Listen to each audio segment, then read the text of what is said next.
From Delaware's most award-winning radio news team, this is WDEL Video News. Here's Chris Carl. Among Delaware's top stories for Tuesday, July 10th, another day to beat the heat for us and for our four-legged friends. And honoring a man known for building bridges. Here are the details. If you thought yesterday was a steam bath, today you may feel even more so, as the same high temperatures combine with even higher humidity. One of the things that we saw yesterday is that the air aloft was pretty dry, so as the wind picked up, it actually brought down some of that drier air to the surface. Today, I think the wind is more out of the south, and I think that that's just from a more moist and a more humid air mass perspective. So I don't think we're going to see the same lowering of the dew point today. So when it gets up to be around 70 degrees, everybody's going to be uncomfortable. And you combine that with the high temperatures that are going to be in the mid-90s, everybody's going to be uncomfortable this afternoon. So you just really need to pedal it back quite a bit, and stay hydrated and just to avoid the heat of the day as best you can. Joe says there's a cold front on the horizon scheduled to move in later on tomorrow, and along with it, thunderstorms either tomorrow or Thursday. Today has been declared code orange, meaning ground level ozone will be at unhealthy concentrations for sensitive groups, children, the elderly, and those with breathing problems. It's the third straight code orange day. Tomorrow will likely be the fourth. So how are people coping? WDEL's Carl Konevsky reports. Is it hot enough for you? That's Gerald White of Newark asking what's most likely considered the most annoying question of the season. Of course it's hot. In fact, folks heading out before noon felt temperatures above the 90-degree mark.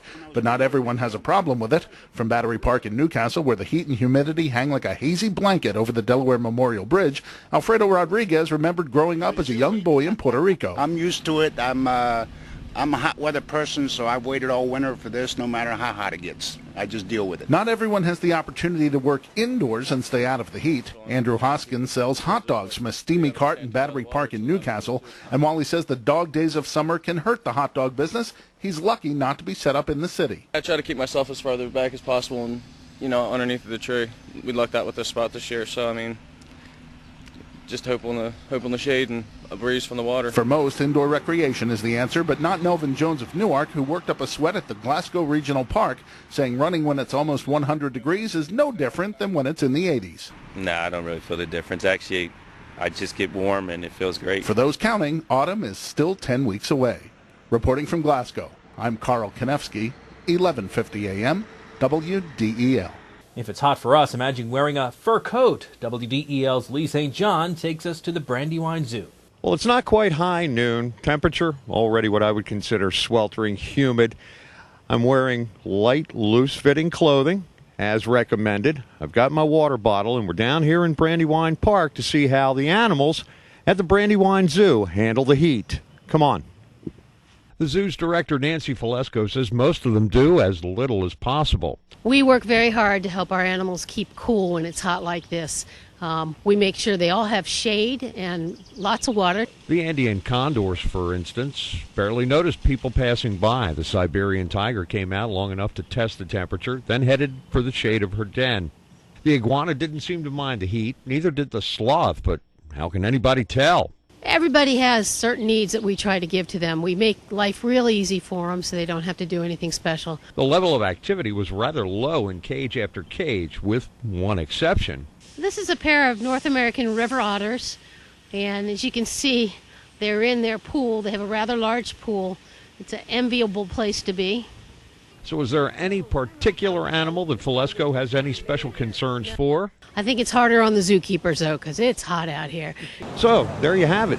It appears that it benefits most of the animals, that they come from tropical climates on a day like today. From Brandywine Park, Lee St. John, 1150 AM, WDEL.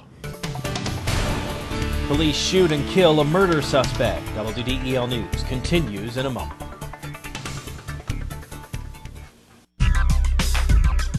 Looking to gain an edge in the technology or design field? Wilmington College's Division of Information Technology and Advanced Communications offers state-of-the-art facilities equipped with the latest tools. Did you know that Wilmington College has been preparing students for careers in media arts and technology over the past 7 years? Enjoy hands-on experience and personal attention from instructors drawn straight from the industry. To learn more, visit wilmcol.edu. Wilmington College. Achieve balance, achieve success. Wilmington police are investigating the fatal shooting of a murder suspect. Police say 27-year-old Christopher Gary was shot and killed by two Wilmington officers at WDEL and South Heald Streets around 8 o'clock last night. Gary was charged by police in Prince George's County, Maryland, with killing his mother and trying to kill his stepfather Sunday night. DRBA police spotted Gary's car crossing the Delaware Memorial Bridge Monday night, prompting a police chase. Gary got out of his car and held a gun to his head, but then pointed the gun at the officers, prompting police to fire. The two officers are on administrative leave pending the investigation. Still no word on what caused a fire early yesterday which destroyed a professional building in Wilmington. WDEL's Frank Gerace reports low water pressure and broken hydrants hindered firefighters' efforts. It took firefighters more than 2 hours to put out the fire at 1704 Shallcross Avenue. The building housed a doctor's office and a flooring company. The fire was reported about 3:40 in the morning. Flames were going through the roof of the 40-foot by 60-foot building when firefighters arrived. Fire quickly spread through the building and the roof collapsed. It was brought under control about 6:20. The fire marshal's office is investigating the cause.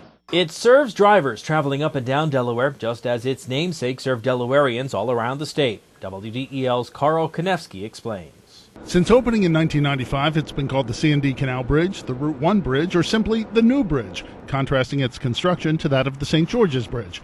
But now the span just to the west has an official name. The U.S. Senator William V. Roth Jr. Bridge. That's DEL Secretary Carol Ann Wicks, who along with the state's congressional delegation dedicated the bridge, which according to Senator Joe Biden serves as a very fitting tribute. Bill was a bridge builder. Bill was a man who got things done. Bill was a person who did not buy into the notion that we're divided based on our race, we're divided based on our economic standing, we're divided based on our geography. Roth's widow, federal court judge Jane Roth, says the honor is an appropriate one. He understood the concept of bridging different groups of people, different parts of the state, and that to him, the bridge is a symbol of many things that he tried to accomplish during his life. Roth, as chairman of the Senate Finance Committee, led the charge to secure funding for the bridge. Reporting from the banks of the C&D Canal, I'm Carl Konevsky, 1150 AM, WDEL. The Home Run Derby, touched by an angel. WDEL Sports in your Delaware AccuWeather forecast coming up. Oh. Is everything okay, ma'am? Not really. I need to ride DART tomorrow to get to work, and I forgot to buy my DART card. I guess I'll have to find a ride. Well, you certainly come to the right place. Didn't you know that Acme now sells DART cards and paratransit multi-trip cards? No, where? They're available at our customer service desk. Getting you there now starts at your 12 Delaware neighborhood Acme markets. DART and Acme have joined in partnership to be your one-stop shopping place for both groceries and DART cards. It's now easier and more convenient than ever to pick up your DART cards with Acme. In WDEL Sports, Vladimir Guerrero beat out fellow American leaguer Alex Rios to win the All-Star Game's Home Run Derby last night. The Angels outfielder hit 17 total and 3 in the final round to Rios' 2. The competition lacked the drama, though, the past 2 years, won by two Phillies, Bobby Abreu and Ryan Howard. Howard was eliminated in the first round last night, hitting just 3 homers. Tonight, Oakland's Dan Herron and San Diego's Jake Peavy start in the All-Star Game in San Francisco. The National League has lost 9 straight to the American League. The Phillies' Chase Utley will start at second base and bat 8th. There is a chance that Orioles' Brian Roberts could start tonight at second base for the AL, even though he was not voted in as the starter. Detroit's Placido Polanco has a strained rib cage and hasn't decided whether he'll play tonight. Football, the Eagles have signed defensive tackle from Mexico. 27-year-old Mauricio Lopez spent 3 seasons in NFL Europe with Cologne and Amsterdam. Lopez played 3 years for the Mexican national team as well and at Monterrey Tech. It gives the Eagles 7 defensive tackles heading into training camp July 27th. Your WDEL Delaware AccuWeather forecast: sun and clouds, hot and humid, an excessive heat warning again today, a high 96. Tonight maybe a thunderstorm early, otherwise partly cloudy, low 74. Tomorrow clouds and sun, chance of an afternoon thunderstorm, and a high reaching 91. Get news updates throughout the day. Delaware's top stories at the top of the hour on 1150 AM, WDEL, or anytime right here at WDEL.com, including news video from Delaware and around the world from WDEL and the Associated Press. I'm Chris Carl. Thanks for watching.